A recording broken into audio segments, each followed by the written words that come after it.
with the pledge. I pledge allegiance to the flag of the United States of America and to the republic for which it stands, one nation, under God, indivisible, with liberty and justice for all. This time, if there's anyone in the audience that would like to offer a prayer, this would be the appropriate time. Yes, please, come forward. If you come to the mic. Oh, okay.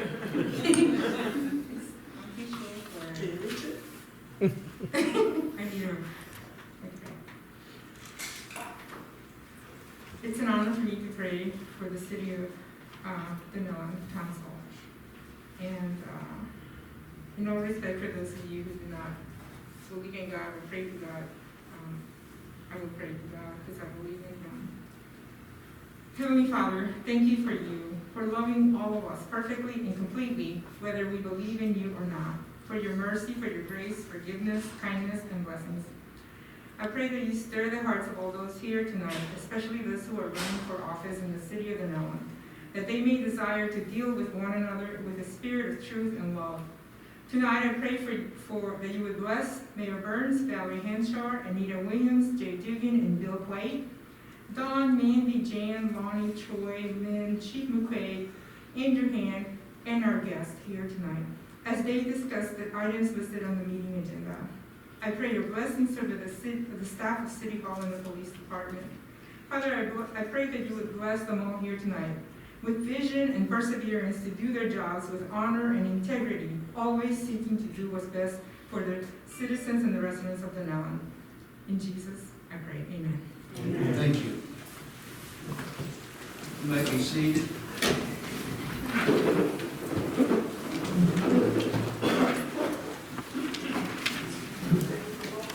This past month were Viola's Emporium and Stitch Stitch, Florida Blue Medicaid, Waverly Florist, and Electrical Design. Our chamber office is open 9 to 3 weekdays. The mask is required, but we are serving people at the door who come without masks, and we recently signed up several new volunteers. Our last board meeting was last night, October 7th at 6 p.m., and our next board meeting is November 10th at 6 p.m. Repairs on the chamber building continue. As of yesterday, the board has approved the latest estimate for our roof repair or our roof replacement. Our lunch and learns for this month are October 22nd, Florida Blue Medicaid, educating the community on open enrollment options. October 27th, speed networking with Ron Hickner and myself. And October 29th, Mike from Crystal River Water Sports will talk about manatee season. We have openings for business advertising on our website, and businesses who are interested should contact the office. I can help design the ads if they need help. We will have a candidate forum for the local city council candidates next Wednesday, October 14th at 4:30 p.m. All of the candidates have been personally invited by me to attend. The forum will be broadcast so the community can tune in. Starting October 10th, we will have a scarecrow contest / scavenger hunt around the town at different locations. I will post pictures of that this weekend after I go around and take pictures of all of the scarecrows. The weekend of October 24th and 25th, several business locations will be hosting music as a part of a music weekend in Denellen, since we are unable to host our annual music festival. Yesterday we received our first $500 in sponsorships for our part of the event, which will be Sunday, October 25th from 3 to 5. We'll have the Keith Caton Blues Band out at River Run Restaurant, and a classic car cruise-in at the same time. It will be $20 per carload to attend. On Monday, October 26th at 2 p.m., we will have a ribbon cutting at Spar Building and Farm Supply. And we had a record 5 nominees for positions on our board of directors. Once the nominating committee issues their recommendations, I will send invitations to the prospects and let you know who they are. We are planning a Shop Local event for November. Our Christmas parade is planned for December 5th, and we hope to resume our dinners soon, hoping to have a holiday dinner in December and an awards banquet in January. Our duck race on September 26th was a huge success. We sold out of ducks about 6 days in advance, and we had an awful lot of fun. If you have a chance to look up the videos online, you will hear one of our board members, Jeff Buchko, who is also the front page picture on the Riverland News last week. He was just quacking like the entire time. It was so funny, and he had such a blast. If you haven't seen the newspaper, please take a look at the front page, because it was just great. And all of the nonprofits made just under $1,000 at the event, which only lasted 2 hours. So it was a really great event where we didn't have a lot of outlay of money and outlay of planning time, and we had a lot of fun and raised a lot of money to help some locals. Do you have any questions for me? Council, questions? Great job. Anything else happening this month, Julie? What am I missing? Okay, on Friday I'm getting married.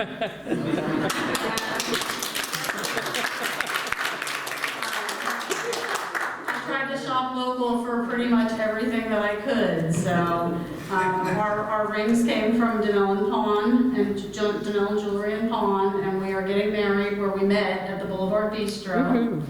And former Mayor John Taylor will be the officiant. Excellent.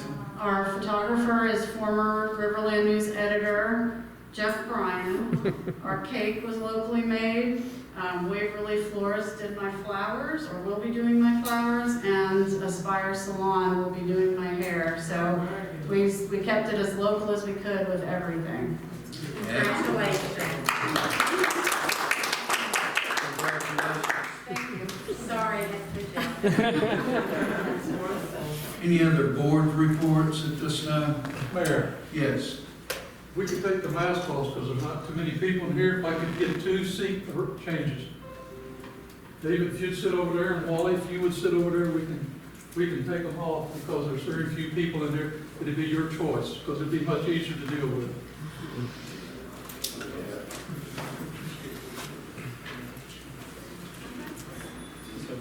Any other board That's members? good. All right, at this time, we'll present the final construction drawings from Ernie Mills Parking Improvement Plan. Alan J. Gary, PE with Kimley Horn. Alan? Okay, this is on. Okay, very good. Thank you, Mr. Mayor. Council. Quick update on the plan set for, start with Ernie Mills, and I guess short towers on the next item. So, Ernie Mills, the plan sets were up, final design, ready to move forward to construction. The project includes the repaving of a portion of Bostic Street in front of the Ernie Mills Park, additional parking along Bostic in front of the park and adjacent to the Public Works building. Includes construction of a pickleball court, some additional parking over where the pickleball court would be constructed. We're going to just, I'll say clean out, restore the DRA that is serving the park, clean out some of the fallen trees and restore that function there. And provide some improved access for public works. Like I said, we're set to go, permitting's complete, and the bid package is ready. Alan, if you don't mind, if you guide maybe which page may be the best presentation to give the overall Probably would be site page, plan, if you will. And do we have the planner out here, Alan? Is that something that's going to be falling out here? There you go. what was page 5? She's got the. Alan or Troy, either one, just want to maybe walk the council and the public Yeah. through the changes in the parking, I think, for for some clarity. Lonnie's coming back with the pointer, but this is the aerial view, and you can picture Ernie Mills is down on the right, lower right corner. Can you turn the lights up? This area right here is Ernie Mills Park. This outline that you see right here is the current public works structure. This void here is where we have the lawn trailers, the lawn equipment stage currently to date. Parking lot project is obviously adding in all this additional parking along the front of the park. And that is pervious. And that is, we're using the pervious pavers, the red brick pavers, that match the overflow parking here for the city hall overflow and boat ramp overflow. All right, the rest of the parking, this outline right here is the current basketball court, which is also slated for restoration during this project. The additional parking using up some of the field beside the basketball court. All that you see in the gray is asphalt parking. Okay. We've also allowed for a drive-through around the back of the Public Works building where we can secure the dump trucks and city vehicles without utilizing public parking or leaving them out unsecure. This project's going to include or entail working with FGUA to make sure that the water lines and sewer lines that are in this project zone are protected or relocated as the project progresses. The stormwater retention area that Alan was talking about lies right over here. Right now, you don't hardly notice that it's there. It's very overgrown with trees and debris and stuff that will obviously be cleaned to pass inspection. Are there any questions from council about the project or the scope of work? Can you jump to the version 2 that is the extension of the parking on the other side of our? Yes, so Mandy, if you'll scroll down another page or two, right there. That's big, yeah. So in this photo, this area over here is Ernie Mills Park.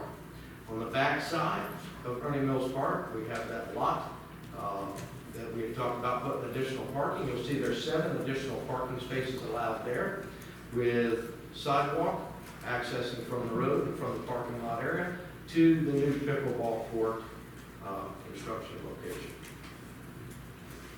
And the total additional parking was 73? It is 73 additional public parking spots. There's actually 77. I think there's 4 spots that we are allocating for the employees of Public Works. Correct. So Mandy, if you go back to that first, there you go, right there. These 4 right here, generally where we're currently parking our employees are parking now. We currently have these 2 spots that are going to be repaved as part of the project, but those 2 spots are also pre-existing.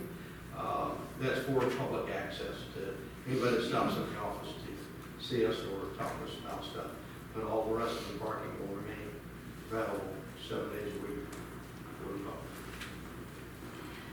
Council, as you know, you approved the conceptual, you approved the IPO with Kimberly Horn to do the design, construction drawings, and administrating bid process,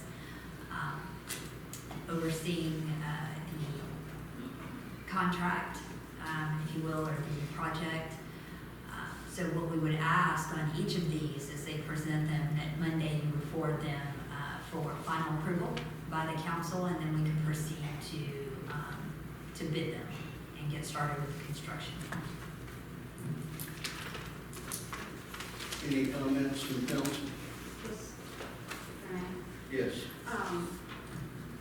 Dawn or Troy, do y'all remember, because this is something that we had promised the citizens of Denellen. This has been a major concern, that we don't have enough parking, especially when off-road, on-road parking would be, removed. So, and I know we had looked into purchasing vacant lots, and they were going probably anywhere from $70,000 to $100,000+, and that's before we put any, engineering reports on them or doing any paving. But do you remember off the top of your head, Dawn, like like how many lots were we going to obtain that are next door to the Chamber of Commerce? Do you remember how many that was? I was just trying to think off the top of my head, I can't remember. The one that the Shea Woodside's family owns? Yes. Yeah, there's only one lot there. How much he was asking? No. How many parking spots did we think that we might have been able to get from that location?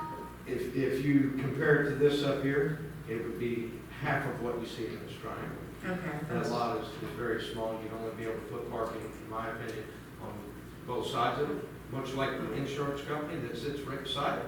Because they only have maybe 6 spots each side, so no more than about 12 spots. Okay, so that's kind of, and then the one that was down there that had a house and that had been bulldozed down, that was back when Chuck Dillon was on council, and I remember us looking at, trying to think about purchasing that one again. That was in that 78,000 range just for the purchase of it, or 80,000, something like that.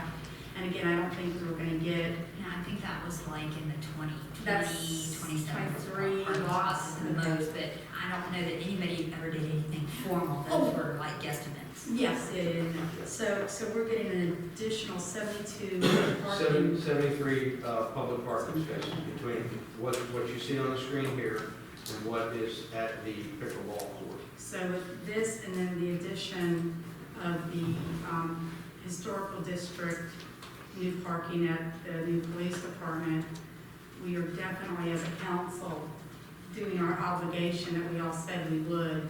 And I just want to make sure that the public knows that we're trying to do our best to get this all done. Plus, we have Short Tower Way to still speak about. Which is about 33 spots. Correct. Right. So I just commend you for doing what we've asked, and thank you. Mr. Yes. Mayor? I toured today the property with Troy, and quite educational.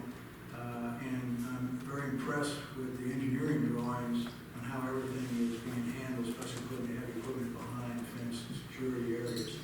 So I just want to say I appreciate the tour and the inspection, and I think it's going to improve the transportation from the parking point of view as well.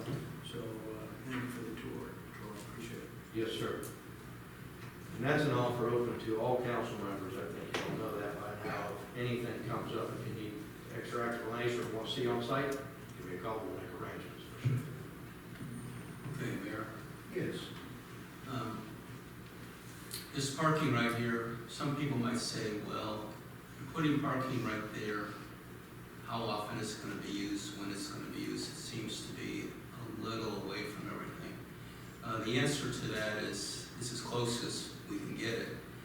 But keep in mind, one of the big criticisms of Dunellen through the years is we don't do something until we have to do it, until it's kind of the wolf's knocking on the door and then we respond. You know, doing this right now and setting this up right now puts us in a great position going into the future when we have even additional parking needs and there's more development in that area. So this is one time that I think we're ahead of the curve and we're looking to the future. So I like it. Chief, I just have one question for you. Just looking at it, Chief, that auxiliary road that connects the 2 parking places behind the building, just looking at it, do you have any worries that you have that road hidden behind the building and there's a railroad track behind that? It seems like that's kind of a dark, easy place for the bad guy to hang out. Can I answer you on that one, please? Sure. That road that you're talking about is not a public access road. That is strictly an access for the public works personnel and equipment only. There'll be this is where we park our lawn equipment. That's why there's no parking in front of it. There'll be a security fence across this zone here, securing the public works operations from access to the public parking. Okay. Same thing on this backside over here. It's a double access gate that is strictly for the public works employees and equipment access only. And you'll notice we've relocated the public dumpster that normally is on the backside of Bernie Mills, will now be where it can be monitored and maintained for public use there. But this is not a public access. Okay, thank you. Perfect. Yes, sir. First, Troy, thank you, and Councilman, thanks for that question, because that was going to be mine. How were you going to secure that? And you kind of walked us through it, so I appreciate that. Also,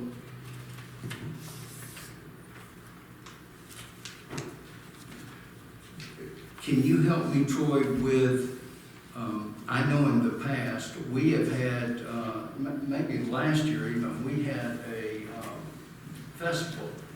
We actually used the street and people, we had little vendors going up and down the street. So I think this is really gonna tie right into, because what I've heard from some of our good neighbors down here, our businesses, is you forget about us on the east side of Pennsylvania. And so we did something, and I'm trying to remember what we did last year. Can you help me with that just a little bit? Yes, sir. This was the music festival that you're talking about. Right. Yeah, so, sometime around this time of year. And you're right, they had food vendors lined up here in front of Ernie Mills Park, which is now a grass right-of-way. They had food trucks all lined up there, which took any parking away from the public at the time. And they also have this area right over here. You see these three on-street parking, the parallel parking? That's where most of the time when we're doing the MLK walk or small events where they set up their smoker grills and stuff like that. So, and these right here, was there 7 spots there, I think, are the only spots available for the public's use during those type of events. So last year we were having issues with not having enough space for the vendors to set up, and certainly had no public parking at that point once they did set up, because they were all in the parkable areas. Now the way this is designed, vendors can establish over here, vendors can establish over here, you know, or even utilize the open area of our parking lot for their food vendors while maintaining 73 parking spots for the public for that one particular event. But I noticed that even on a small event, you could have 50 people. That's 25 cars on average. You know? Some of the larger events, you could have 100, 200 people accumulated over there. This should accommodate and help that part. But in walking distance now, the other good selling point of this is walking distance from all this additional parking is no greater than the far end of Dunellen Bingo. So if you park near the front door of Dunellen Bingo, you have to walk out to Pennsylvania, get on the sidewalk, cross over William Street to the Arts and Crafts Festivals, or this side of town for the festivals. It's about the same walking distance. So I'm very appreciative, as I'm sure council is, that you guys really, we gave you a project, you took it and thought, as Councilman White was addressing our future, we're looking down the road. I know that this is something that I'll have to recuse myself with short power, but this is something I'm very happy that we as a council are dealing with, because we're going to be putting a bridge under, what is it called, Whitlacucci Road, with the bike trail and all, and Corey is already setting up something. Corey is the gentleman that sets up the tourism, he's on the tourism development board, and he's the one that puts together different events. And we had a huge biking event that we've had to put off because of COVID-19. But as the last time, I'll be on the phone with with the tourism board tomorrow, and the last I heard is this is back on our plate to bring the bicycles back into town. And this is going to be just to add to all the other events that we have going on in Dunellen. I think this is just another plus that the council has offered to our to our events and offer to our businesses. So I think our businesses win, our neighbors win, and the people that visit our town win. Mayor, I think just one more positive comment. What I like about it also is we often have to depend on the bingo hall for parking. And it's my understanding that that is by permission of the owner, correct? Yeah, the city has never been involved in asking for that open access to that. So Yeah. what I'm saying is, this is beautiful, that you never know who may own the bingo hall in the future. You never know if she may have a conflicting event on the night we're having something. So this kind of gets us out from depending on private property, where we have the answer to our own needs. So I think when you add all those things up, this is a winner here. Thank you. Mr. Mayor, I just want to point out real quick that this concept, this idea is not credited to me. Renee Guillini, did I pronounce that correctly? Yes. First presented this to the council 2 years ago, just prior to me coming in.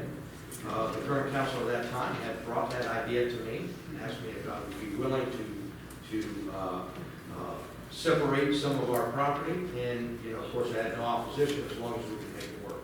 It's been a lengthy process to get us this far. I'm very proud that somebody in the community had an idea, and this team, staff, can pull it together and make it happen. Okay. I've got one additional comment. Troy, today when we went through everything, I know from construction, when you have a staging area and you do staging all at one time, there are two projects you're looking at. There generally is a savings we talked about, and I forgot it was 15,000 to 20,000. Can you just give us a rundown of the money we're saving by the way you're construction? Absolutely. In any construction project, especially your road projects, we pay what's called a mobilization fee. You're going to pay for traffic maintenance or traffic diversion fees, stuff like that. And the different components of this project, you've got concrete work, you've got asphalt work, you've got brick work, stuff of that nature.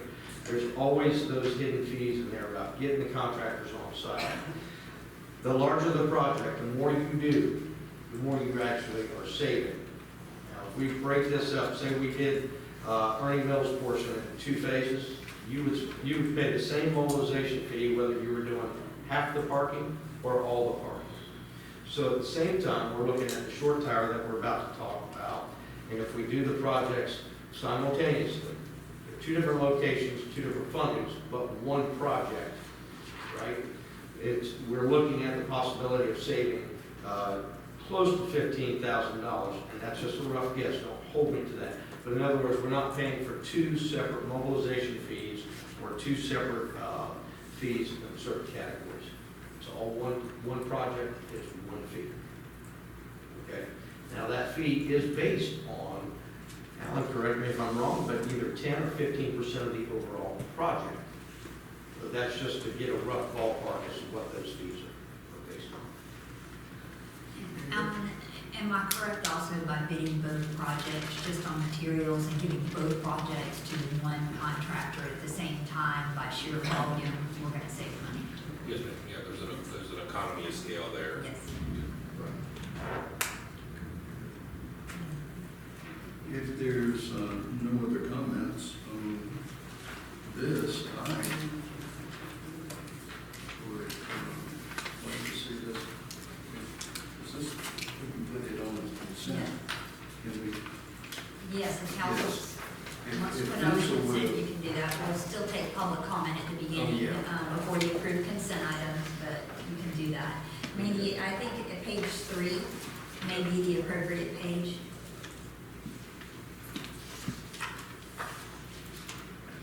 If you can zoom in on that just a little, I mean, as you can, that was any of it. That works.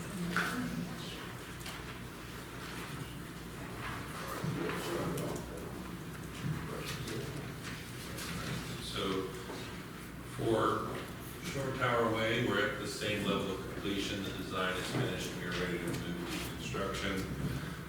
This project has a similar goal in mind. We want to pave the roadway, improve the access there, and add some additional parking along Shore Tower. And part of this project involved the acquisition of this, or was it? Robert's Funeral Home It was an donated. easement, correct?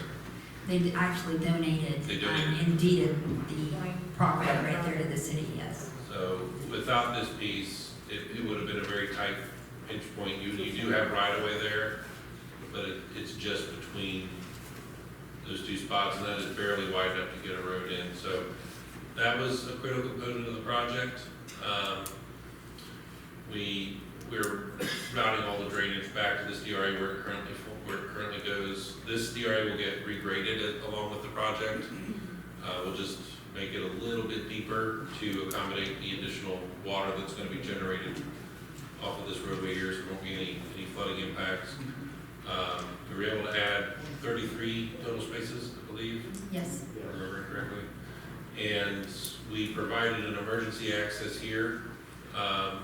This is not currently a drivable, well, it is, I guess it is currently drivable, but it's not really stabilized. There's a barricade there. There's a barricade there.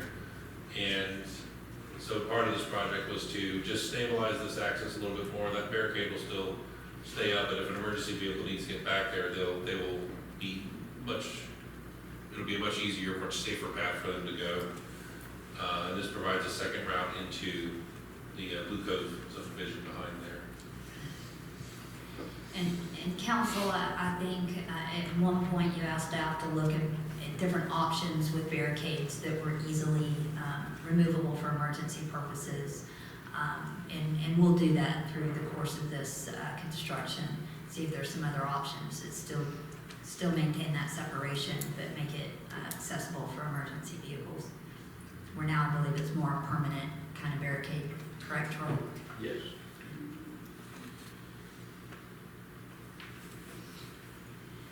Do we have any questions? Vice Mayor, No, sir. you need to.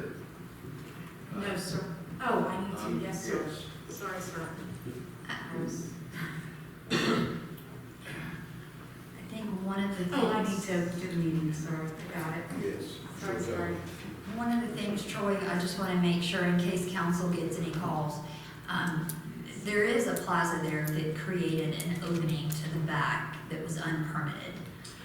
Yes, that's We gonna did be- address that problem. That's gonna be, right in here, and you'll see where it says curbing to be restored by others.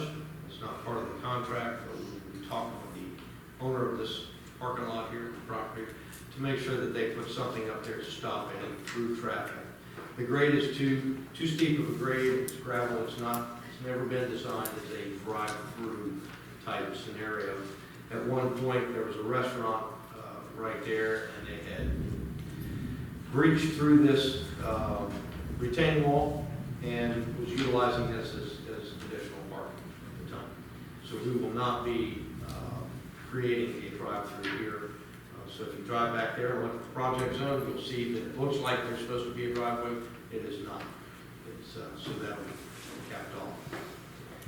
In addition, on this project here, Alan was talking about the DRA. He had an extensive challenge dealing with SwiftMud, EPA, and everybody about the stormwater requirements and making sure that this was going to still fall within the scope of the project. It has. I have a detailed stormwater report that Alan had put together to prove that our DRAs, both locations, are adequate and will not create any flooding issues throughout the city. But this particular DRA here has, and Alan, correct me if I'm wrong, but it has required that we have a inspection permit pulled on it. So every 5 years, just like we do at our city beach, the drainage and retention there, it gets inspected every 5 years. We'll be doing the same thing with this DRA as well. Okay? So, other than that, you know, one of our biggest concerns was how much money we were going to end up putting into the DRAs and how much parking we were going to lose as a result of that. We're not putting a whole lot into the DRAs, and therefore we're able to hit our full target on both locations. Council, have any questions? Just real quick in regards to DRA, I just want to make sure that because of its location that the, it's not going to look like the DRA, the pond on Pennsylvania Avenue at the Alligator? These are DRAs, they're dry retention Yeah, okay, areas. I just wanna They make sure should not that's- retain any water for a great period of time. And through this process, and creating one for doing the engineering and stuff for Ernie Mills and here, we had a once-in-a-lifetime anomaly when Alan and I were both trying to prove to the state, the EPA, that DRA at Ernie Mills is more than adequate. We had a 5.5-inch rainfall in less than 1 hour period of time, which actually flooded halfway up Boston Street and to the front door of my office. However, within 15 minutes of the rain subsiding, the roadway was clear and the DRA was half dry. It does not constantly retain water, and they're not intended to constantly retain water. And I just want to make sure that the residents of Blue Cove know that. And really and truly, as a realtor, when I see a DRA behind somebody's house, when I know that they're well maintained like we always do in Ringo Springs and such, it's more of a positive because you don't have a neighbor behind you. But I just want to make sure that the citizens know that we are not making it Blue Run to. Not going to be another gator spot, right? And of course, our landscaping is going to be such, but it's more like, what we're going to try and make it more like a park, not a park setting, but more appealing. And Alan can talk about the need and requirement for the divisions between the parking. But that is necessary, and what we talked about is we'll landscape those areas to make that more attractive with the appropriate kind of, tree specimen. We can always go back and add in landscaping when the project is complete to make sure that whether we use a holly tree or an oak tree or something, And again, just trying to remember that this has been somebody's, I know not their private drive, but their private drive, I'm not referring to the mayor, but for decades, generations have lived in the back part of this, area. So I just want to make sure that we're remembering them and that we're trying to make it as appealing as we can. So that's an issue for me. But I think it's a great way, and again, this is another example of staff listening to council, to the citizens, saying we want more parking, we don't want it to have a meter on it, and this is what we're giving to the citizens of Denellen because, we weren't in favor of meters, so this is what we've done instead. So I think it's a great example of city council and staff listening to our citizens. So again, thank you all for who worked on this.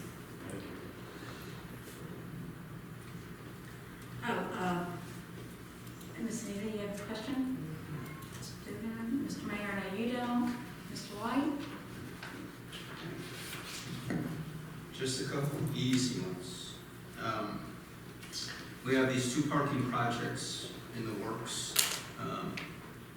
Is there a timing on when we're going to do them? We're going to do them simultaneously. We're going to start one first, one second. Any time periods that you can kind of tell us about? Okay, once we have approval, we're hoping to have approval on both projects, go out to bid for both projects at the same time. Like I said, they're 2 different locations, 2 different funding, but it's one bid process, one master project. Okay. Alan, how long does our bid process normally take? 30 days, 60 days? Normally we do like a 45-day to 60-day process. We'll have a 30-day advertisement and then there's So if we start November, by mid-December, we should have our bids back.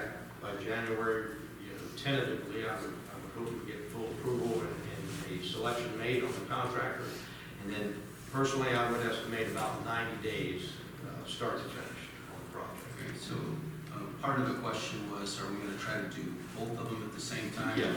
Do one first and one the second? Well, that's up to the contractor. They may do the grading all at once, kind of work together at both locations, or they may finish one location and move to the next. But either way, how the contractor decides to do it, they will both be starting at basically the same time. And this is paid, this is in our budget for sure, and it's paid from what fund? Yes, sir. Our budget for both these projects We did put it into the budget. We had $210,000 in the budget for the Short Tower Way project, and that is paid for out of Roads and streets. Roads and Streets Department, the gas tax. And we have $393,000 in the budget for the Ernie Mills project, and that is paid for out of CRA. Now, a portion of that may be or may qualify for the joint CDBG grant for like the pickleball court or something, which is part of the community park type setting. One of the questions I asked at our last meeting was how much money we had earmarked in the budget for roads, and it's 500,000 and something. So, That's an based on what you just said, a portion of that 500,000 is going to the parking? No, sir. No. No, that's So we separate. have 588,000 in there for road resurfacing, Okay. or road paving. That's an entirely separate line. Same money pot. Give or take. But we have $588,000 in the budget for fixing roads or repaving roads. Okay. Totally separate of these two projects. Super, good, that's good news. And then a question that was proposed to me by a resident is there's been discussion when we're going to pave roads, the one-third process, which is one of the ways to do it. This question was, is there any consideration to anybody that owns property that could be improved by this road, parking with the road that goes with it, the access at least? Has there been any consideration to charge them 1/3 for their side of the improvement? Okay, if we reflect back to the presentation made for the possibility and the hopes and wishes of resurfacing the roads in Denellen, we talked about multiple funding options. A third is only one option that council may or may not have the ability to impose if chosen to go that way. The other options were obviously grants, different types, or the possibility of looking into an MSBU or an MSTU citywide impact fee or tax. So, to my understanding, council has not made a decision as to how they're going to fund these road resurfacing. So, for right now, there is no implementation of a third. And it could take a year or 2 years, maybe longer, to come up with funding to move forward. And Troy, if I can interrupt, because there's a more specific direct answer to this. The council chose these two as parking lots, not as an improved or resurfaced road that would qualify for an assessment process. These are purely parking lot projects.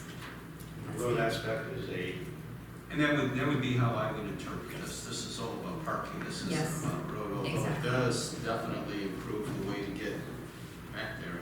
That's for sure.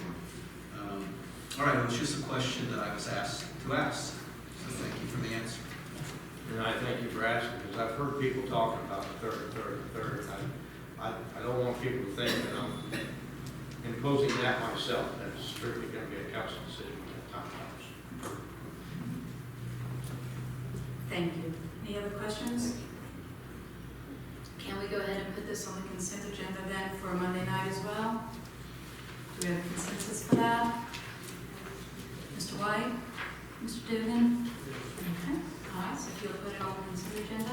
Vice Mayor, if it is in the consent agenda as, and put in with all those other items, if you have a council member who is going to be declaring a voting conflict, then that will prevent him from voting on all the other items as well. Okay, so then we need to take this one and make it non-consent agenda? Short tower will put on the Short tower. regular agenda. Yes, Regular, ma'am. okay, thank you, sir. All right, any other questions or concerns? All right, Mr. Mayor, it's back to you. Oh, wait, go ahead, Troy, I'm sorry. Mr. Mayor, if we have no further questions or anything for Alan, Any other questions, council? does he need to stay for No the rest of the question. meeting? Go home, get Unless you just like to hang out with us. Okay, I think that's a no. Thank you. I'm happy to hang out, but I appreciate the offer to dismiss. Dismiss as well, yes. Safe travels home, sir. Thank you, enjoy being here. Thank you, Alan. Okay, no problem. This time, I'd like to go to item 5, efforts to secure grants based on the needs of the community. Walter Green, it's a new item that was added. Mayor Green, thank you for coming.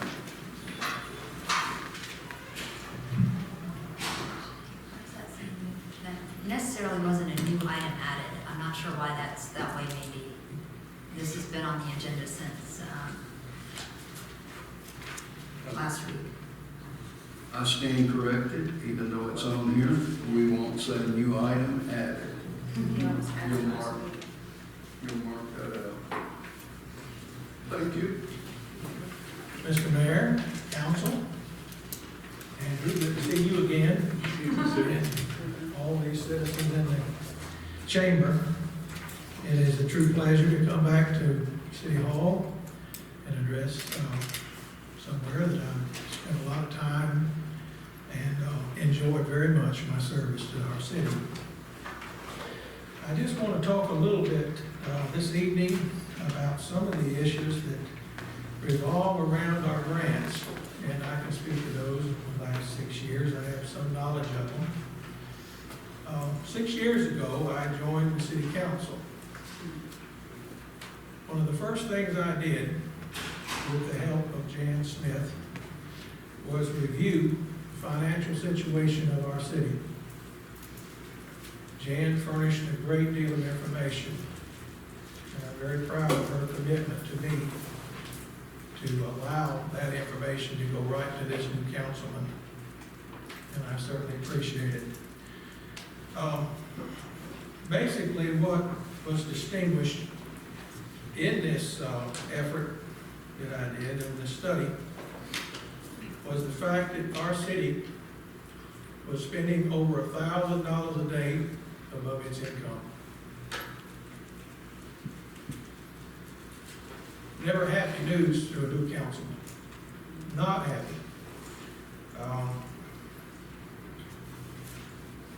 We had the 25% surcharge on the residents of Rainbow Springs water and sewer customers, which is the country club area. That was enforced.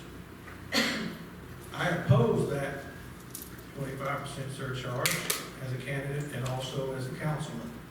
I did not feel it was justified, and I opposed it strenuously.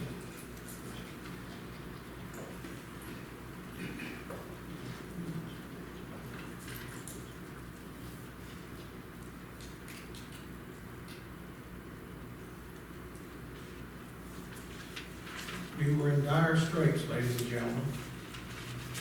We had a lot of dissension running all through our community, a great deal, of which I had very little interest in promoting or continuing to see in our hometown. Very detrimental to our well-being. Not only was it a bad time to have that dissension and have that 25% surcharge, but we were in the middle of a very deep recession. This recession was really detrimental to our businesses and our citizens and our community.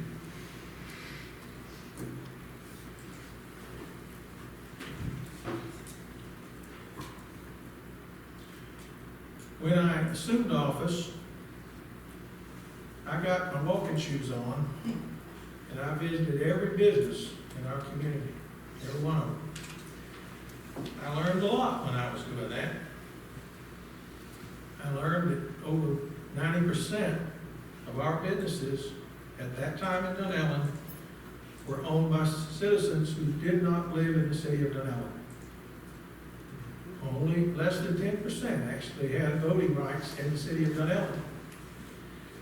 A couple of them were in such dire straits they broke into tears when I sat down and talked to them about their situation and how bad it was for them, and the fact that they had their lifetime savings invested in their businesses, and they were clipping almost to the end of what they could stand. Very, very heart-wrenching for me, having grown up in this town. One of the issues that was discussed was what can we do about water and sewer? That it costs my business a great deal of money. What can we do about it? Is there any way that we can compromise somehow on what it's costing? How can we wrestle with this? What could we possibly do? Well, when you realize that you're spending over $1,000 a day to vote your income, you certainly don't have a printing press in there. You can't just make that up. And you can't offer them anything other than what you're willing to try. Water and sewer is an interesting thing. As long as the faucet comes on and the water flows out and the toilet flushes, most people consider that's a success. They have no idea what it takes to keep it operating. And they have no conception of what it costs to modernize it and make it operate like we expect, so that those features take place in our lives. We don't realize it. I learned that lesson. Richard Grobby, who was a 30-some-year employee and a lifetime friend of mine who ran the water and sewer, took me on a tour. And we spent all day long going over the issues of what he knew about the system, where its deficiencies were, where the good points were, how he was managing it, and what our basic situation was in Rainbow Springs, Country Club Estates, and the city of Dunallen.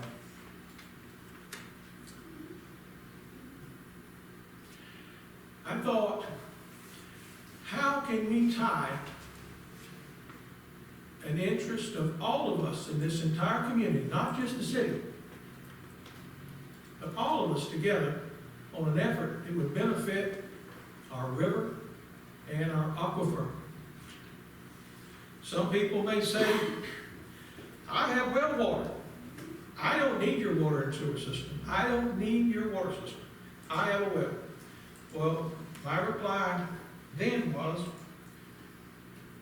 the water that you pump out of that well is coming from the same aquifer that river is flowing from. It's tied together. Well, yeah, I guess so. I said, yes, that's right. So everything we can do to preserve our aquifer, we need to make that effort. Now, how does that tie in to a benefit to the citizens of Dunallen, the citizens of Rainbow Springs, and the Country Club Estates? Try to modernize. Try to create additional efficiencies. I couldn't think of any other way to make it work any better. Richard was doing everything he could. As time went by, we looked at efforts for grants. One of the grants that we worked on, and Jan did a notebook about that thick, full of paperwork and compliance with our federal government for the CGBD grant. It was used primarily for the improvements of our water and sewer system. We had options, and that's been brought up. I have an unsigned document that came to my home, stuck in my door, and it insinuated that somehow Dunallen Heights was bypassed in favor of improvements to water and sewer, which would be, and I'm paraphrasing, or I'll just read, there was no economic benefit to the city by making that decision. It's the last sentence in the paragraph. I won't go into any more of it because it doesn't justify any more than that. It's unsigned. Many of you know I live in Dunallen Heights. My family has extensive holdings in Dunallen Heights. You can't buy me a glass of iced tea. That's my old policy. So, I am not going to promote anything that would benefit myself or my family. So, I never took an interest in the CGBD grant going in to Dunallen Heights. That would have been my personal decision. I've lived there over 12 years. So I understand the situation in Dunellen Heights, and I know that there are needs for our streets to be paved. But I also know that we were in a deep recession. And those residents of Dunellen Heights had just paid water and sewer assessments to the tune of $3,000. And several of my neighbors told me I have to borrow that money to pay this, and I can't take any more. I mean, I'm trying to hold on to my house and keep my job. So it was very moving for me to hear that. And I'm sure it would be moving to anybody that was faced with trying to improve your community somehow. So, we move along and we decide, the council decides, that we're gonna go with the grant to improve the water and sewer system and repave the streets in the old part of town. We had engineering work done by Kimberly Horn for the entire project. We had Woodard and Curran come in. This is over a time span, ladies and gentlemen. This is not all within the same week or month. Woodard and Curran came in and did an assessment of our entire utility operation in our community. I use the word community, Rainbow Springs, everywhere we serve. The study carried out the needs that were available and what was needed. There were 3 suggestions. Primarily, we could keep it, manage it ourselves, hire staff. We could sell it, or we could lease it. We chose, after much consideration, that we would sell it. Although we sold it to a state agency, which is nonprofit, and operates many water and sewer systems over the entire state of Florida, the FGUA. Now, as we went forward with our grants, the grant stays in Dunellen.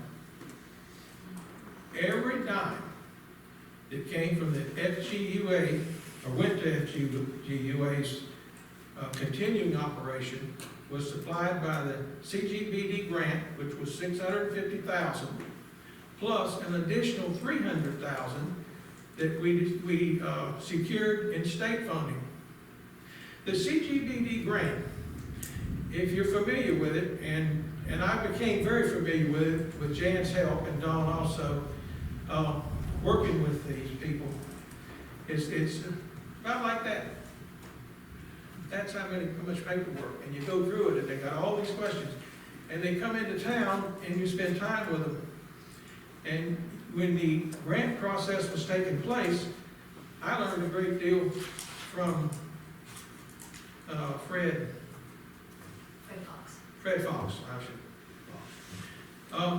and his staff. CGBD grants are based on income. If you go down a street, for instance, and you have 4 or 5 houses that the income on both sides of the street is a certain amount, they qualify under the federal program of CGBD grants. Or if the need of those grants, it supplies a need of an area that's served by people under a certain income. The reason I say that is you had the pipes and you had the street paving. You also had a big lift station that was completely replaced out on Cemetery Road. That was part of the grant, because we have low-income people that live in that project. So you have to work the project into the federal government standards.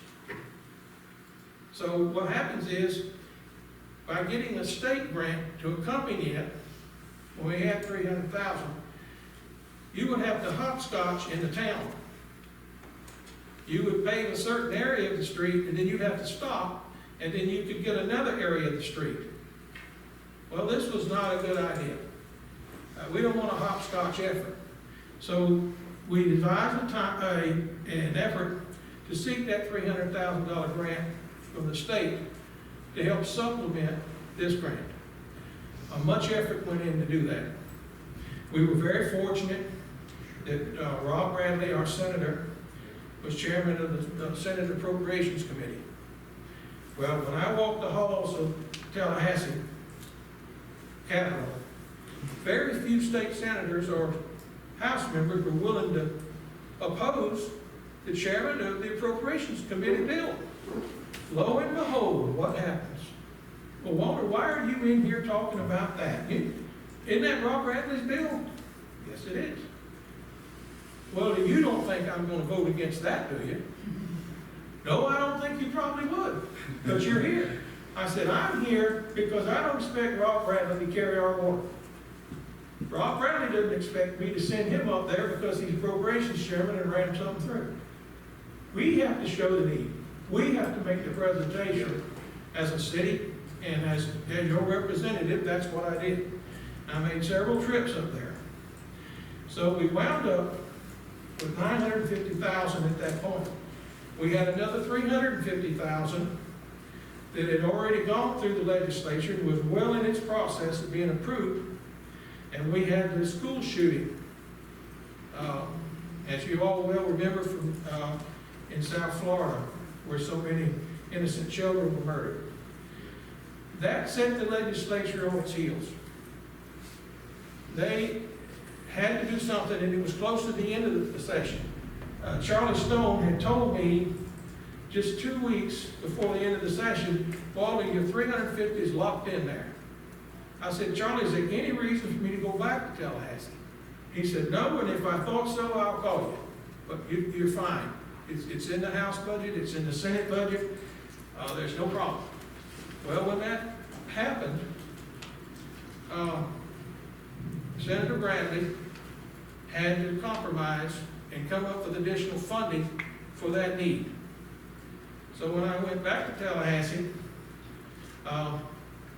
he was sorry that we didn't get the 350, but my first comment to him was, we got $2.7 million for that sewer plant business in Rainbow Springs that has to be decommissioned. He said, that's locked up, you got it. That's out of $50 million spring ship protection money that we put through 2 years ago, whatever it was. He said, that money's there.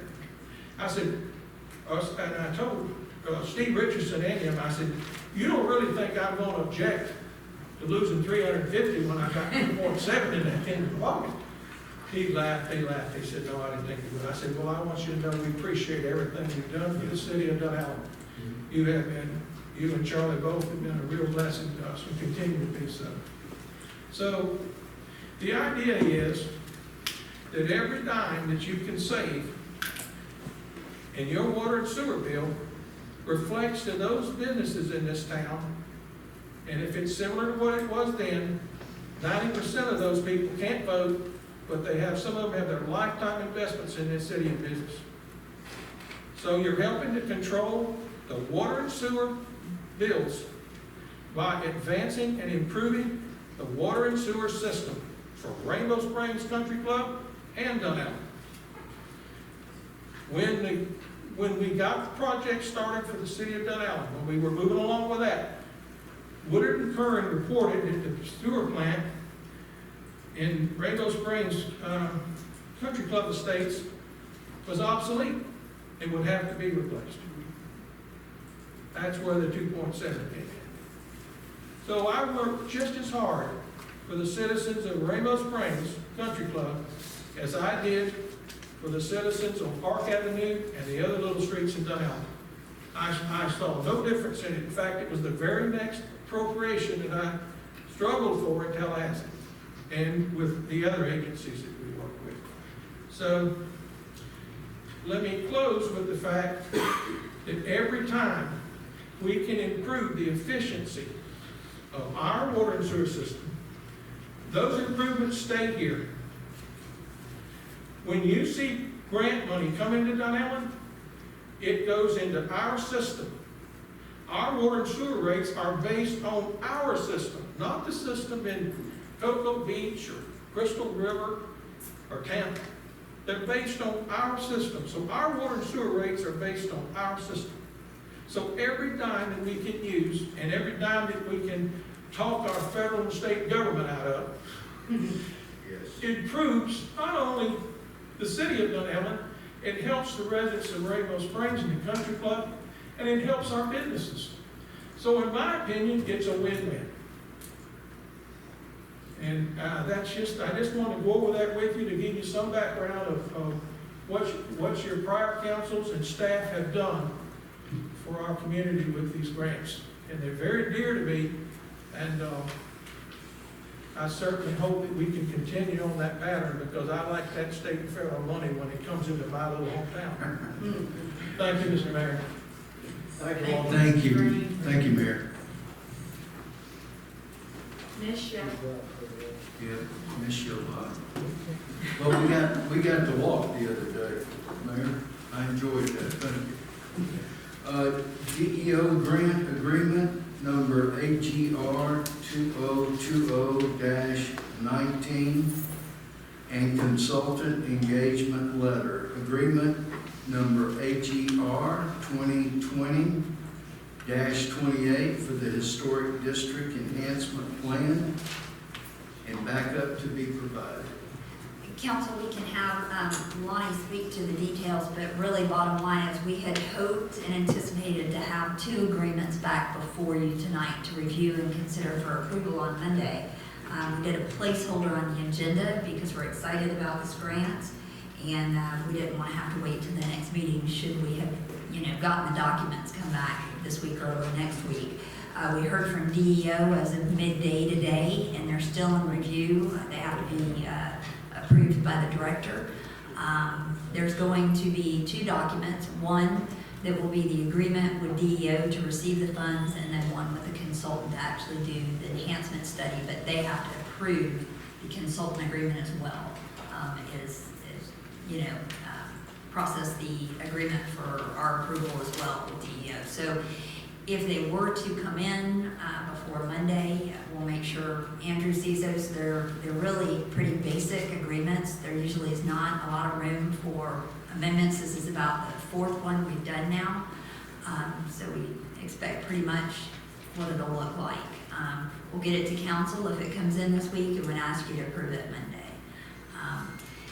The only other thing council could consider is perhaps in the past, when these kinds of things have happened and there's been a short window to turn them around and get started on the project, is for the council to authorize the mayor to sign them after review and approval by the attorney. That is something you could consider, or we just roll it over to the next meeting. So, Council, any questions? Agreement number AGR 2020-17, MT Causley, Florida Municipal Building Inspection Services, backup added. Okay, thank you, Council. This is the final rendition of the Building Inspection Services Agreement.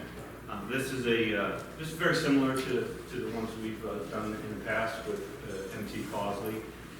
In the last meeting, we went over the analysis, and this was the winner of the RFP that was put out. So anyway, this is the final contract, and basically there's just a couple of little things that we've adjusted. One of them happens to be the termination clause on number 6. We as a city have the ability to terminate the contract within 30 days. And we asked for 180 days notice from them. So that was favorable, and they were agreeing to that particular clause. Also, as we move on, the Exhibit A near the end, the list of services, was beefed up a little bit, and also the code enforcement services listed at the bottom.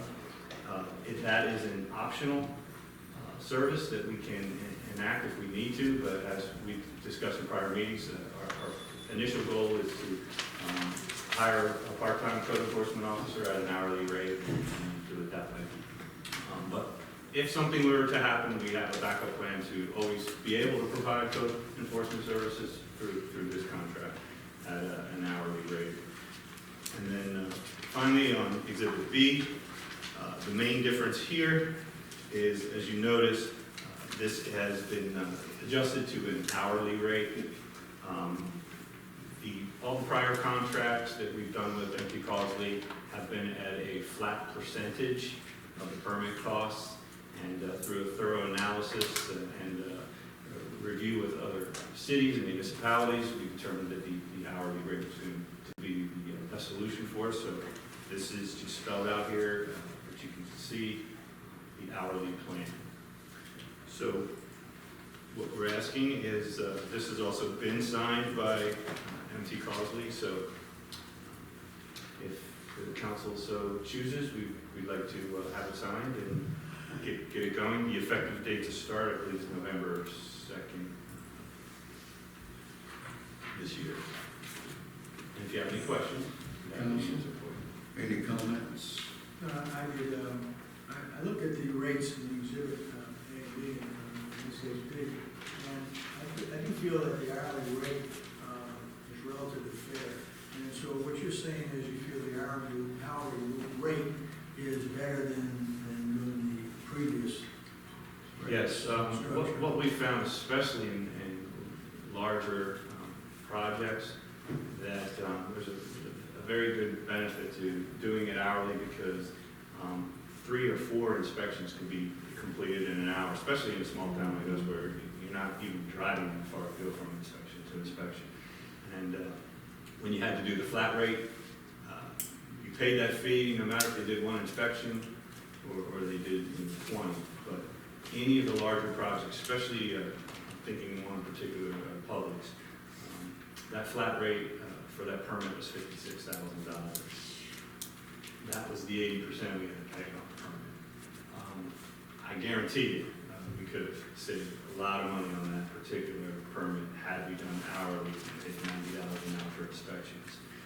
So you don't want to let that stuff go anymore. So this is definitely the better way to go.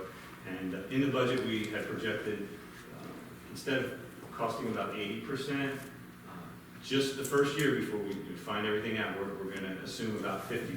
So there's a 30% savings there. But I really anticipate as we work this out, get all the bugs figured out, also with our new permitting module and Munis, the efficiencies, I would like to see percentages drop even from 50% down to what Inverness can do in the 20 and 25% range. Mr. Mayor.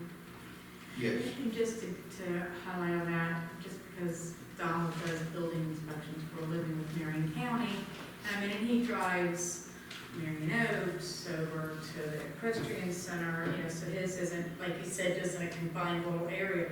But he does within 8 hours, driving in between all of those areas, he'll do sometimes like 30, 40 inspections in an 8-hour day. Can't tell you he's happy when he gets home. But that's climbing on the roofs, that's doing the slabs, and of course, they have the electrical people, but, so just that alone, we won't have, I wish we did have 40 a day, but, so that's just something, now that might be 30 stops and 40 inspections or something, but just to kind of give you an idea of what the county employees are doing with building inspections. Right, and we negotiated initially, the offer from them was to have a 2-hour minimum.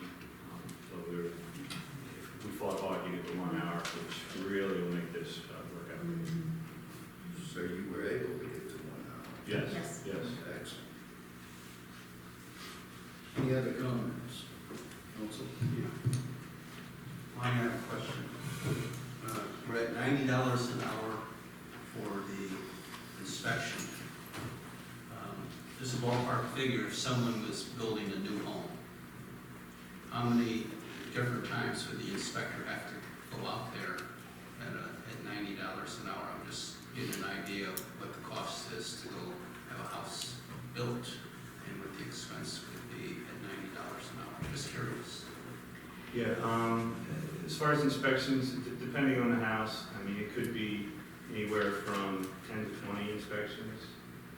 But what we also get to do is, while they're here, include plan review in that hour, and also any other, maybe if there's 3 houses going on at the same time, and now you're paying 1 hour and you're getting 3 houses done in that 1 hour for various inspections. So this rate was it was 65 an hour and now it's gone up to 90. I'm trying to put it all together what we've been talking about. No. But No, we've never done a per hour inspection process before. Okay. It's always been a flat rate of 80% of permit cost, Okay. no matter what, one inspection or 20 inspections.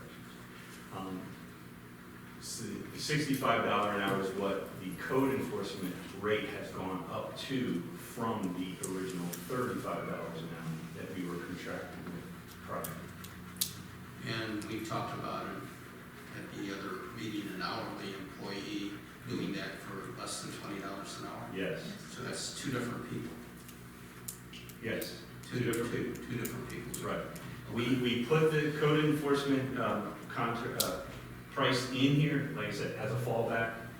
If we absolutely ever need it, we pay $65 an hour for that service. The same that we pay $35 an hour for now. But our goal is hiring a part-timer, less than $20 an hour, getting more hours and more code enforcement services for less I mean, I'm money. really trying to understand this. Yeah. So when do we call the $20 an hour guy, and when do we call the $90 an hour guy? You know, I'm trying to The understand how 90 this goes, how does this work? Well, we'll put the code enforcement person on a regular schedule, just like we do now. We assign 2 days a week at 4 hours a day. So we know every week we're going to pay for 8 hours of code enforcement services. And he'll be a part-time employee of And the he'll be city. part-time, right. This is a contractual arrangement, so. Right, so we will assign a schedule, basically, for the part-time code enforcement, and we'll assign amount of hours that we need that person to. So we'll have the cost ahead, we'll know what we're going to be spending. So I think the last question, I'm kind of peeling it back. Then what is the purpose of having two when there's different rates? Why wouldn't we just have the $20 an hour guy do everything? You can't. Because a code enforcement officer is a completely different schooling. The people who do the building official Okay, I got services it. are licensed building officials, Thank you. and they command the highest price. And with that said, I spent some time with Francis today, and basically, he told me out of the 8 hours a week, sometimes he spent over 4 hours just doing paperwork. So, you know, just making sure pictures were taken, everything was logged in. And so by getting somebody part-time and maybe a few more hours, we can, because that's what he was saying, it's kind of, by the time he gets up and gets moving, it's time to leave, unless he wants to put in a little extra time. So I think we're being very frugal with our neighbors' tax money. I think this is a good focus, Yes. a good way to go. We definitely always want to provide more, better and more service at a lower cost and keep the quality at par or better. Any other comments?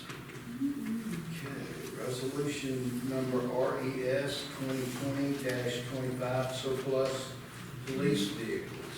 Chief, you're on.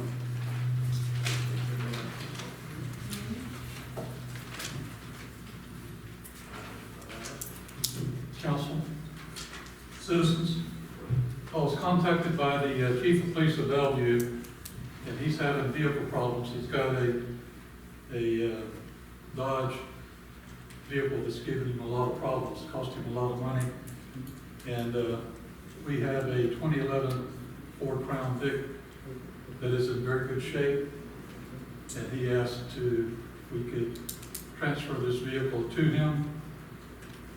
We have been the recipients of 2 vehicles that's been given to us. So I would like to be able to give this vehicle to him because of how much help these other agencies give to each other, and the fact that some of our budgets are very low, and it would greatly help the Bellevue Police Department out. So I would hope that you would consider give this vehicle to the Bellevue Police Department. Chief, in addition to the vehicles, can you just advise the council what Bellevue does to help with regard to support when you have different task force kind of things where the agencies come together, that they spend wages in assigning people in Denellen? Well, absolutely. They've been here several times to assist us, but we have a MOU with them, and we don't actually need an MOU with them anyway, but we do, because we're all deputies also in the county, and we assist each other, and this would just greatly help them. And it would also save us a little money, but trying to put this car on auction, when we get it away, we get very little money for them, and it would be a great benefit to a fellow officer. Do we know the value, Chief, of what we think this car Yes. is worth at the moment? Kelly Blue Book says approximately $2,300. It's got 114,000 miles on it, but it's in, for a Crown Vic, as you know, it's police and it's in fairly decent shape. They should get another 60,000 miles out of it. Taking the car won't leave you stranded or anything like that, right? I hope not. No. It's been very good to us. We've had that car. No, not them stranded, you short-handed, I'm sorry. Yeah, That won't leave you short or, Oh, I mean, no, you're we're every good day. with If one I'm of not- ours dies, we have I'm something not else. that generous. Okay. No. Thanks to the grant, and we should be getting our new vehicles towards the end of October. I don't have a problem with it. Any other comments? Chief, is the police vehicle, is it currently marked as a police car? It is. Has all that on it. If we wanted to sell it, you think we could get $2,300 for it? Well, we haven't in the past, I don't think. No, sir. It's just one of those things, it sounds like a great thing to do to help another municipality that we get along with, we have a relationship with. This is a new one on me where one city takes an asset that has value, and even though the intentions are good, you just give your asset to another city. I don't know how you explain that, but you know. So I guess what you're hearing, when another agency wants to give us a vehicle, we should turn it down. We've gotten 2 free vehicles from other agencies because we was poor at one time. And I appreciate these other agencies keeping us from driving cars that wouldn't crank.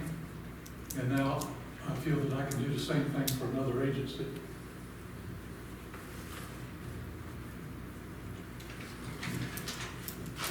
I remember, Chief, when you actually got the one, I don't know if this is the car, you had it painted, and they gave you a break on the paint over in Ocala.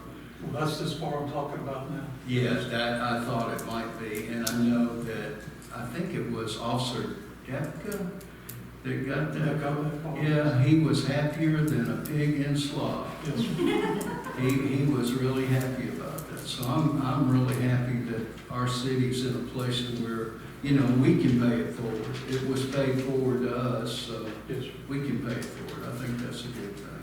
Yes, sir. But, yes, go ahead.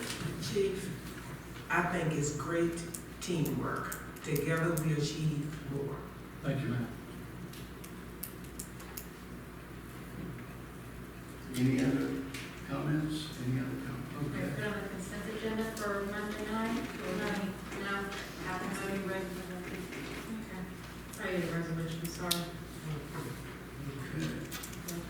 I think we are, thank you, Chief. You're welcome, sir. Council comments at this time.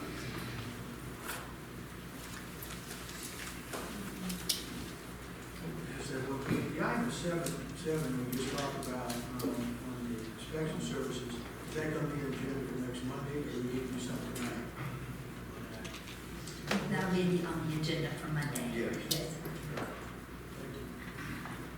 Can I get some clarification, please, on number 7, the municipal services, building inspection services agreement? Can that go on consent, or should I put that on number 2? The consent is probably right there. The agreement. Can we under, Inspections. I think we all are unanimous up here on that, correct? Thank you so much.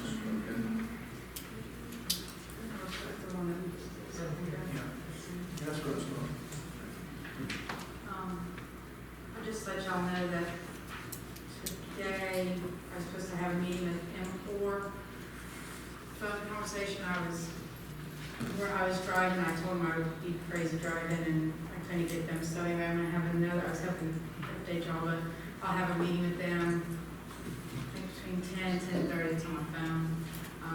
We're on the final stretch of the M4 task force. We're having a presentation on Monday night from them. I think it's going to be eye-opening.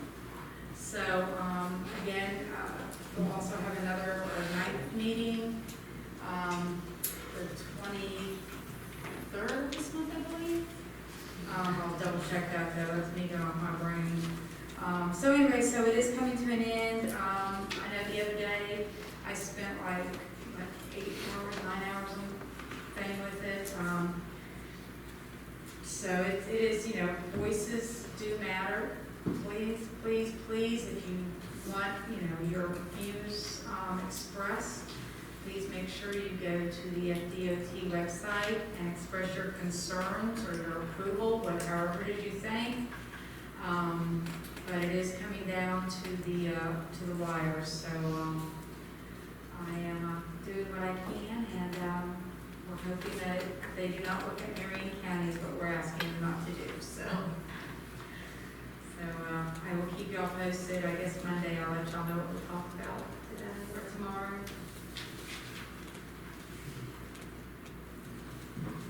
I also have a TDC meeting in the morning, and we're finally looking at some grants that are coming to fruition.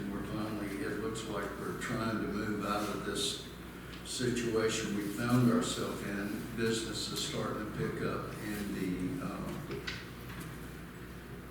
motel, hotel business, as well as the Airbnb. Actually, the Airbnb has been booming through this time. So there is a pot of money, but it's still tight. But I will be part of that tomorrow, and I'll bring you up to speed. I'm hoping that there'll be something there for us. Mayor? Yes, sir. Okay. A couple things. Troy, one thing that's been brought to my attention and everybody sees it is the temporary fencing around the parking lot. We all know that's not exactly inviting.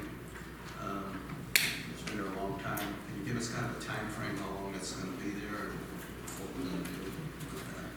Now that we have entered into October 1, we do have the pricing for the material. We have the suppliers ready to deliver. And all I've got to do is submit the PO to Dan, get it approved. We also have the money in the budget. So we're looking at possibly mid-November. I think it takes 4 to 6 weeks to get the road itself in. So, but mid to late November. So the temporary fencing that's up there, it was to control all the illegal parking during the height of the season. Right. Correct. So do you think it's still necessary from this point forward to keep it up until we get the material? I think we can take it down and give it a try, and if we have an issue, we can put it back up. Just throwing it out there, just for no other reason just than the optics of how it looks. In fact, I'll look into seeing if we can get it done by the end of this week, early next week, get it cleaned up and give it a try, see how the people treat the. Very good. Thank you. Good stuff, Troy. You've had a good night. Man, you did every one of these things. You've been right on set.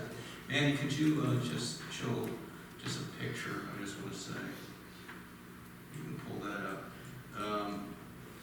On Blue Run Park, we have a couple kiosks that have been ordered and are going to be put in. There's a picture of them. Rainbow River Conservation applied for some grants through Duke Energy, and they got a couple grants that accumulated over $2,000.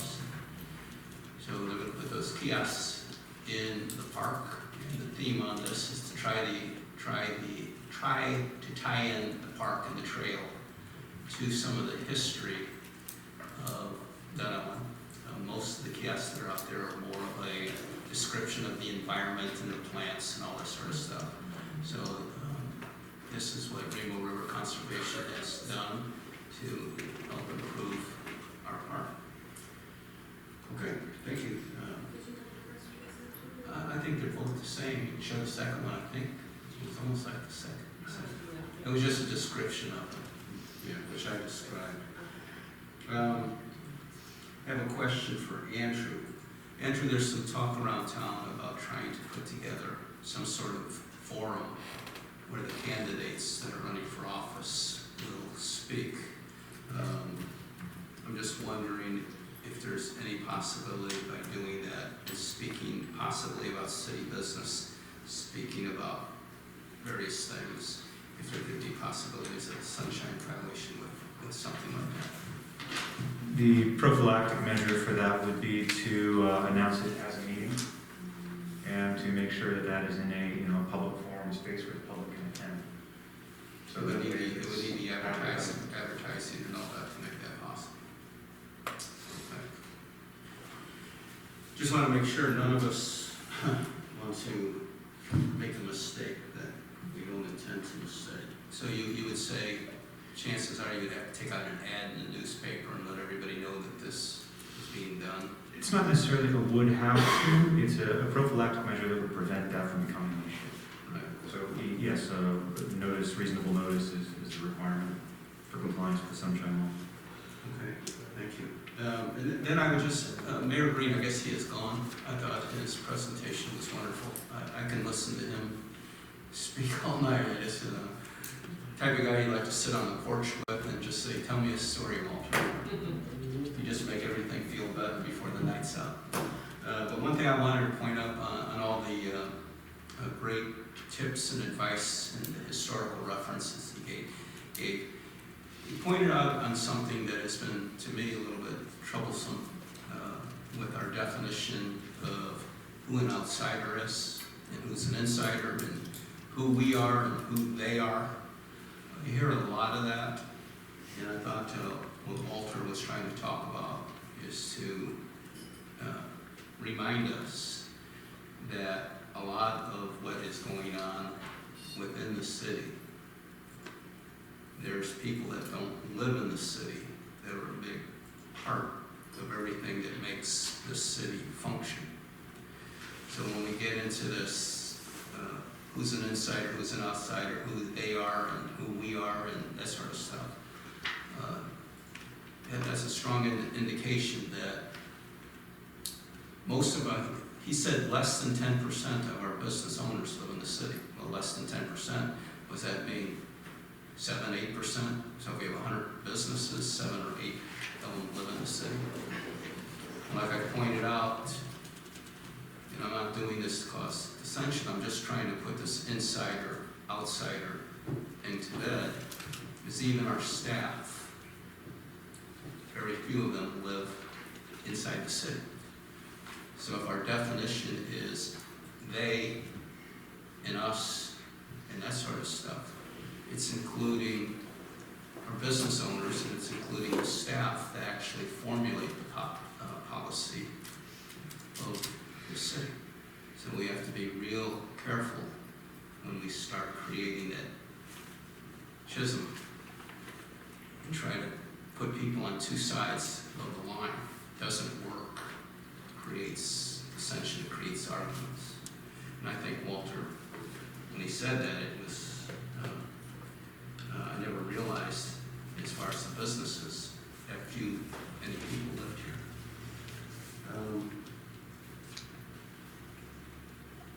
that said, Mayor, I think it's been a very productive and good workshop.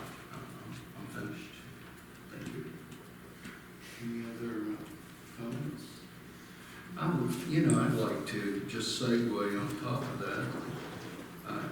I totally agree that when negative comments come in the mail or any other way they come, and they are directed at folks, I think we should be very mindful of the schisms that is trying to create between all of us. I think we should think hard, maybe pray hard, and go back to the good old book of do unto others as you'd like them to do unto you. So I appreciate those comments, Councilman. I totally agree with it. Our administrators' comments at this time.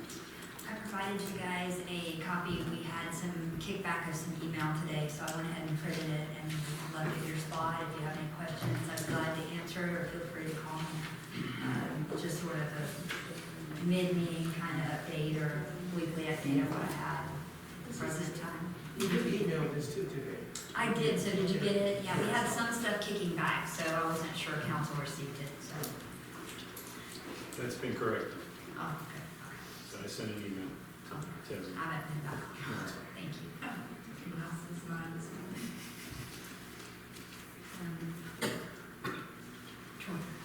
City attorney comments? Yes, sir, I have no comments tonight. Okay. At this time, we'll take public comments. Larry Winkler?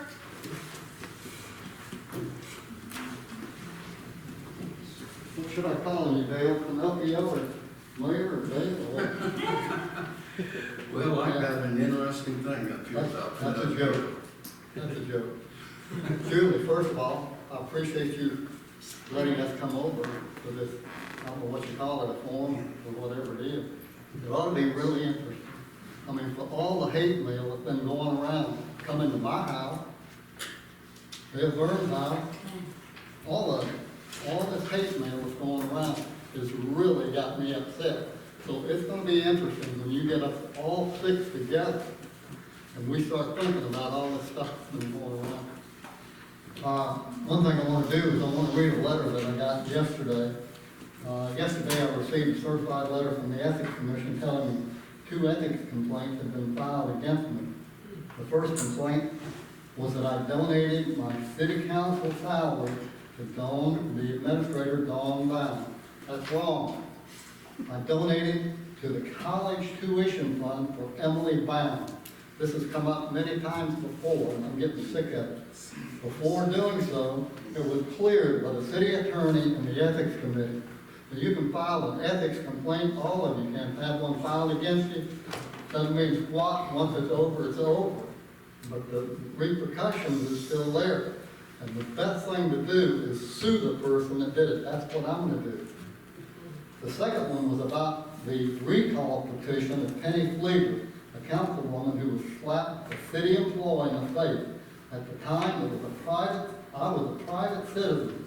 It was a group of registered Dunellen voters exercising our constitutional right. We did not recall Penny Fleeger. The citizens of Dunellen recalled Penny Fleeger. I want to read you part of the Ethics Committee, the person that sent it in. It's, matter of fact, she's my opponent, and this is the right time for her to do that.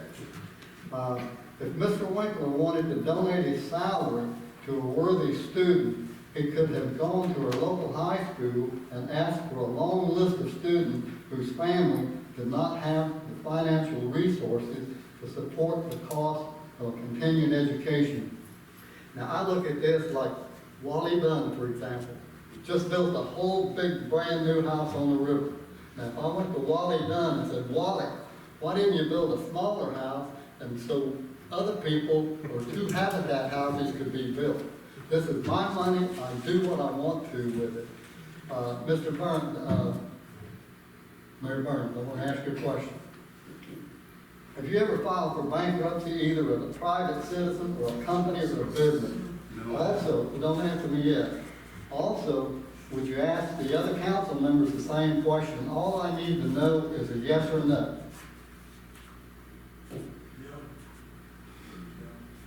I'm sorry. No, no, no, no.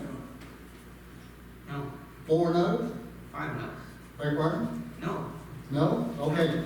I passed out a pamphlet, a stack of I it. said, Mayor, where's he going with this? I mean. What do you mean? I got my 3 minutes. Don't take away my 3 minutes. He's talking. Where are you going? You can talk to me, Larry. Okay, I'll talk to you. You Please need don't to interrupt. finish, you need to finish up now. There's a whole package that I give to everybody. It come off the internet. What I'm doing now is retaliating. I am sick of being picked on, and they're calling you Pinocchio. You know that. I hope Disney World sues you too for using that, Pinocchio. But I pass out them pamphlets. I hope you all read them and just read them, and you'll know where I'm going. And you too, Mr. What was it called? Canada, Mr. Canada. You too. Mayor, please address the Thank meeting, you. please state Larry. your job. Larry, we're, Okay, thank you very much. God bless you. Thank you. Ms. Linda Ryan? Do you need your map? You don't want to know? No, I don't think so. Thank you. You don't want to handle it either. Hey, now, if that was a Dallas one, I would have kept it. Okay. Linda Ryan, Rainbow Springs Art in Dunellen, 20408. I believe that's the address. West Pennsylvania Avenue, Rainbow Springs Art in Dunellen. And what I'm here tonight is I'm in place of our president who's out of town, and I have some updates on where we are and what we've done, and I also have a request. And so what I'd like to do is pass that information on so that our city council, mayor, and the rest of the city council has that information. Thank you. This can go one here and around there. And these here, and Dan and Dawn.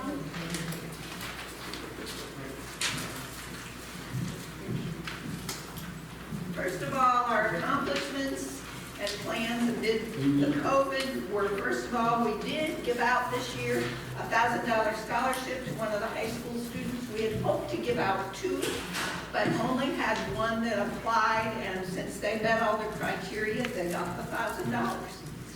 We've been open since June. First, we were open just Thursday through Saturday, then it was Wednesday through Saturday, and now, as of the 1st of October, we're open Tuesday through Saturday.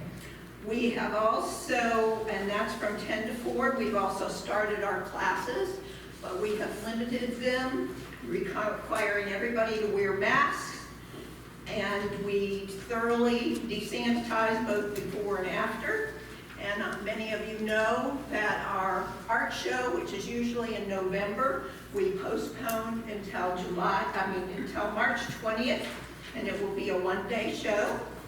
Also, since the Historic Village isn't doing First Saturdays anymore, we have joined the other businesses who are doing Balloon First Saturday, where many of us are offering a discount, which we are. We offer 10% discount on the first Saturday in order to encourage and get businesses, but that discount does not include our classes. On November 30th, we're going to resume our travelogue of New Zealand, which was canceled in March. We're going to have 2 sessions, and each session, one at 10 and one at 1 o'clock, will be limited to 10 people.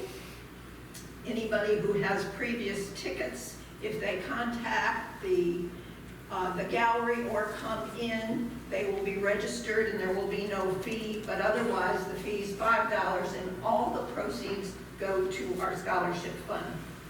We hope in December and possibly even November on Saturdays to have some tents in our parking lot and have our members show their art in order to do it. We paid our rent early for the entire year. We are maintaining the lawn as requested with a new lease. And we were a sponsor at the Dunellen Chamber and Business Association. Our requests are 3. Removal of the car in the parking lot. It's been there since 2016. It's an eyesore, and we're getting poor comments about it. We're also afraid that it seems to be leaking some fluid, and that may be a hazard.